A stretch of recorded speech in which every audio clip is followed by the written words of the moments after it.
জয়গুরু। আমরা অনেক সময় একটি কথা অনেককেই বলে থাকি, অর্থাৎ কারো যদি কোনো কিছুতে মনোযোগ না থাকে, কোনো কাজের প্রতি মনোযোগ না থাকে বা কাজকর্ম করতে না চায়, তখন তাকে আমরা বা অনেকেই বলে থাকি, সংসার কিভাবে চলবে সেটা নিয়ে কি তোমার কোনো চিন্তা ভাবনা নাই? এরকম কথাগুলো আমরা সচরাচর বলে থাকি, বা আমাদের ফ্যামিলির লোকজন এরকম কথাগুলো বলে থাকে। কাদের বলে বা কাদের উদ্দেশ্যে বলা হয়? ওই যে যাদের কোনো চিন্তা ভাবনা নাই, মানে সংসারের প্রতি উদাসীন, কাজকর্মের প্রতি উদাসীন, ওই যে ঘুরে ফিরে আর খায়, তাদেরকে বলা হয় বা তাদেরকে আমরা বলে থাকি যার কোনো চিন্তা ভাবনা নেই, অর্থাৎ পজিটিভ চিন্তা নেই। যার মধ্যে কোনো চিন্তা ভাবনা নেই সে হল অলস অপদার্থ, অর্থাৎ অকর্মণ্য। তার কোনো চিন্তা ভাবনা নেই, ওই সারাদিন ঘুরে ফিরে খায়। কিন্তু কাজকর্ম করতে গেলে তো চিন্তা ভাবনা আসবেই, সংসার চালাইতে গেলে তো চিন্তা ভাবনা আসবেই, কিন্তু সেই চিন্তাগুলোর বেশ কিছু পার্থক্য আছে। অর্থাৎ একটা হলো পজিটিভ চিন্তা আর একটা হলো নেগেটিভ চিন্তা। এই যে কাজকর্ম নিয়ে যে চিন্তা, অর্থাৎ আমার কাজটা কিভাবে করতে হবে, আমার ব্যবসাটা কিভাবে বড় করা যায়, কিভাবে আরো টাকা বেশি ইনকাম করা যায়, কিভাবে আমার সন্তানটাকে ভালো একটা স্কুলে ভর্তি করা যায়, এগুলো হলো কি পজিটিভ চিন্তা। এরকম চিন্তা প্রত্যেকটা মানুষের আছে বা আসবে, এটা স্বাভাবিক। আর অস্বাভাবিক চিন্তা, যেটাকে দুশ্চিন্তা বলা হয়, অর্থাৎ অদূর ভবিষ্যতে কি ঘটবে বা ঘটবে না তাই নিয়ে অহেতুক চিন্তা, যেটাকে বলা হয় অস্বাভাবিক চিন্তা, দুশ্চিন্তা, দ্যাট মিনস অ্যাংজাইটি। কিছু লক্ষণ, উপসর্গ বা কিছু সিমটমের কথা আপনাদের আমি বলে দেই, অর্থাৎ কিভাবে আপনারা বুঝবেন যে আপনারা দুশ্চিন্তা বা অ্যাংজাইটি দ্বারা আক্রান্ত। দেহ নিয়ে চিন্তা, হয়তো বুকের বাম পাশে ব্যথা করতেছে, এটা স্বাভাবিক, অস্বাভাবিক কোনো কিছু না। গ্যাস্ট্রিক থেকেও এই ব্যথাটা করতে পারে বা বুকে ব্যথা করতে পারে, কিন্তু আপনার মধ্যে একটা সন্দেহ রয়ে গেছে বা সন্দেহ কাজ করতেছে, বুকের বাম পাশে ব্যথা হলে নাকি হার্টের প্রবলেম হয়ে থাকে বা স্টক ফিস্টক এরকম একটা কিছু হয় আর কি। কারো কাছে হয়তো শুনেছেন, না হয় ইউটিউব ঘেটেছেন, এই বিষয়গুলো আপনি জেনেছেন। এই যে একটা চিন্তা আপনার মধ্যে ঢুকে গেছে, কোনো একটা সমস্যা হবে না তো, আমি স্টক ফিস্টক একটা কিছু করে বসবো না তো, অর্থাৎ অহেতুক দুশ্চিন্তা, যেটা ঘটে নাই, ভবিষ্যতে ঘটবে কি না সেটাও নিশ্চিত না, তারপরও ওই বিষয়টা নিয়েই আপনি চিন্তা করতেছেন। দূরে কোথাও যাবেন বা যাওয়ার প্রয়োজন আছে, গাড়িতে যেতে হবে, যাওয়ার আগেই আপনি মনে মনে চিন্তা করতেছেন, আচ্ছা যদি গাড়িটা অ্যাক্সিডেন্ট করে, যদি আমি ওই জায়গাটায় মারা যাই, এই যে যদিটা, এই যদিটাই হলো দুশ্চিন্তা বা অ্যাংজাইটি, অর্থাৎ যেটা ঘটেনি, আপনি সেখানে যান নাই, যাওয়ার আগেই আপনি চিন্তা করতেছেন যদি একটা কিছু হয়ে যায়, অর্থাৎ ওই যে অদূর ভবিষ্যতের চিন্তা, এটাই হলো দুশ্চিন্তা বা অ্যাংজাইটি। আপনার আত্মীয় স্বজন, পাড়া প্রতিবেশীর যে কোনো একজন মারা গেছে, আপনার সেখানে যাওয়া উচিত, কিন্তু আপনি সেখানে যাচ্ছেন না।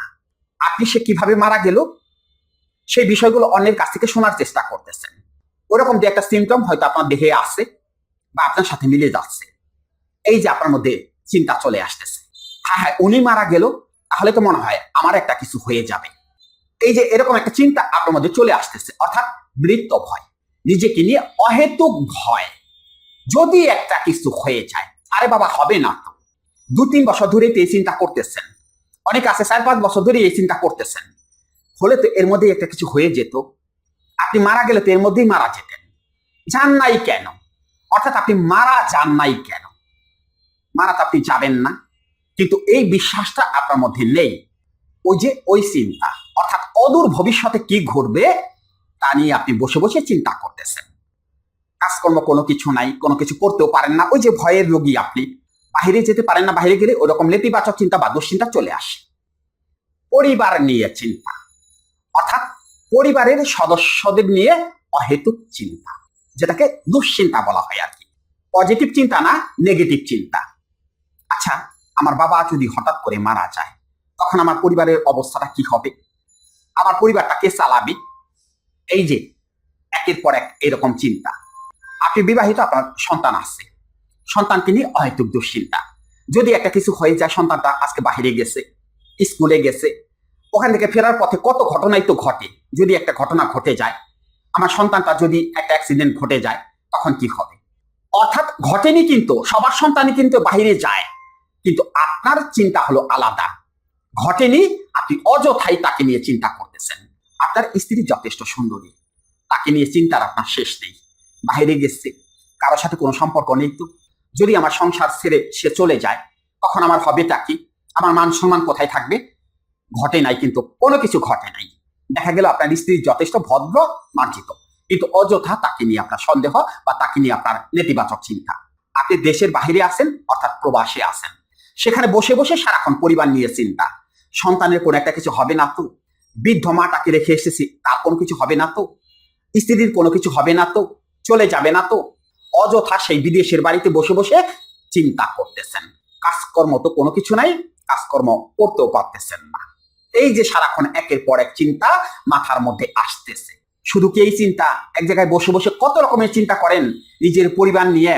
দেখা গেল চিন্তায় বা কল্পনায় একজনকে মেরে ফেলছেন, কিভাবে সে মারা যাবে, তারপরে আমি কি করব, এই যে অদূর ভবিষ্যতের কত চিন্তা আপনার মাথায়। কিন্তু দেখা গেল এগুলো কোনো কিছুই ঘটবে না বা ঘটার কথা না, তারপরও আপনি অযথাই চিন্তা করতেছেন।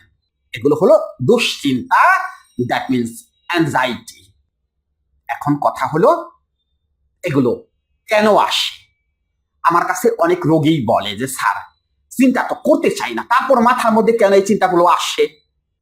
ছোট্ট একটি উদাহরণ দিয়ে আপনাদের বোঝানোর চেষ্টা করতেছি।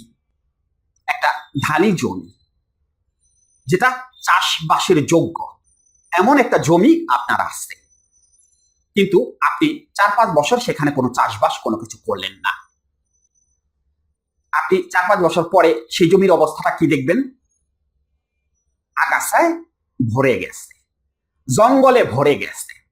কিন্তু আপনি যদি চাষবাস করতেন, তাহলে সেখান থেকে ধান হতো, গম হতো, পাট হতো, কত কিছু হতো। যদি চাষ করতেন, কিন্তু আপনি চাষ করেননি, অর্থাৎ আপনি আবাদ করেননি, অনাবাদি জমিটাকে রেখে দিয়েছেন। যার ফলস্বরূপ কি হয়েছে? ওই যে আগাছা জন্মেছে, বন জঙ্গলে ছেয়ে গেছে, ওই আগাছাগুলোই হলো দুশ্চিন্তা বা অ্যাংজাইটি। মাথাটা বা ব্রেনটা তো একটা জমির মতো। এই ব্রেনটাকে যদি আপনি চাষবাস করেন, চাষবাস বলতে কি এখানে কি লাঙ্গল দিয়ে চাষ করতে হবে? না, সেগুলো না। চাষবাস বলতে পজিটিভ চিন্তা, অর্থাৎ আপনি কাজ করতেছেন, কাজের চিন্তা, এগুলোকে বলা হয় চাষাবাদ করা, অর্থাৎ মস্তিষ্কের চাষাবাদ করা, ক্রিয়েটিভ চিন্তা করা, ক্রিয়েটিভ চিন্তা। সেই চিন্তাগুলো করলে তো আর ব্রেনের মধ্যে আগাছা জন্মাবে না, অর্থাৎ দুশ্চিন্তা আসবে না। ধরুন আপনি কাজ করতেছেন, মনোযোগ দিয়ে কাজ করতেছেন, আপনার ধান্দাই যদি থাকে সেই কাজের মধ্যে, তাহলে অন্য চিন্তা আপনার মাথায় কি করে আসবে? আসার কি কথা? না, আসার কথা না। অর্থাৎ আপনার মস্তিষ্ক বা ব্রেনটা হলো অনাবাদি করে আপনি রেখে দিয়েছেন, যার কারণে ওই একের পর এক নেতিবাচক চিন্তা বা দুশ্চিন্তা আপনার মাথায় চলে আসতেছে। ক্লিয়ার কথা, আপনি হলো অলস অপদার্থ, আপনি কোনো কাজ টাজ করেন না বা কাজ কাজের কোনো চিন্তা করেন না, যার কারণে অকাজের চিন্তা আপনার মাথায় বেশি চলে আসে। ক্লিয়ার বিষয়টি বুঝতে পারছেন? সমাধান কি রে ভাই? কোন ওষুধ আছে রে ভাই? কত ডাক্তার কবিরাজ কত কিছু দেখাইছেন না? দেখাইছেন তো, বছরের পর বছর ওষুধ খেয়ে যাচ্ছেন, সমাধান হইতেছে? পারতেছেন ওই দুশ্চিন্তা বন্ধ করার জন্য? পারবেন না। ওষুধ খেয়ে যদি এই সমস্যার সমাধান করতে পারেন, ভিডিওর নিচে এসে মন্তব্য করবেন যে হ্যাঁ, ওষুধ খেয়ে সমস্যার সমাধান করে ফেলছি, দেখি কয়জন পারেন। তাহলে করতে হবে কি? এই ব্রেনটাকে চাষযোগ্য করতে হবে, কিন্তু সেটা আপনি একা একা পারবেন না। আপনার মাথায় যে আগাছা জন্মে গেছে, সেই আগাছাগুলোকে আপনি একা একা পরিষ্কার করতে পারবেন না।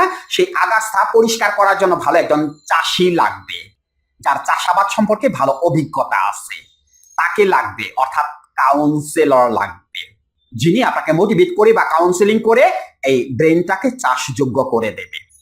মনের ভেতরে ডর, ভয়, দুশ্চিন্তা, নেতিবাচক চিন্তা এগুলোকে দূর করে দেবে কাউন্সেলিং এর মাধ্যমে। আপনি যেন কাজ করতে বাধ্য হন। আপনাকে এইরকম ভাবে পজিটিভ করে দিতে হবে কথার মাধ্যমে। This is counselling or psychotherapy. 1 টাকার ওষুধও লাগবে না। এই যে যারা এই সমস্যা আছেন, তাদের যদি আমি 4 থেকে 5টা দিন কাউন্সেলিং করাই, শুধুমাত্র প্রতিদিন আধা ঘন্টা কথা বলবো, কোনো কাজও দিব না আপনাদের, আধা ঘন্টা কথা বলবো, 4-5 দিন পরে দেখবেন তো আপনাদের এই সমস্যাগুলো হয় কিনা বা আছে কিনা। থাকবে না। কেননা এমন ভাবে আপনাকে পজিটিভ করা হবে, আপনি কাজে যেতে বাধ্য হবেন, কাজ করতে বাধ্য হবেন। আপনি এই চিন্তা করার সুযোগই পাবেন না। এমন কিছু স্ট্রাকচার আপনার অবচেতন মনে পুশ করা হবে, আপনার ভেতরে ধাও ধাও করে আগুন জ্বলে উঠবে। আপনার মধ্যে যে তৈরি হবে যে না, আমাকে এখান থেকে বের হয়ে আসতে হবে। ওটাকে কাউন্সেলিং বলে, ওটা টাকা দিয়ে করতে হয়। এই প্রতিদিন ভিডিও দেখা না, যে ভিডিও দেখলাম, মোটিভেশনাল কথা শুনলাম আর আমি পরিবর্তন করে ফেললাম, কিচ্ছু না। ঘোড়ার ডিম।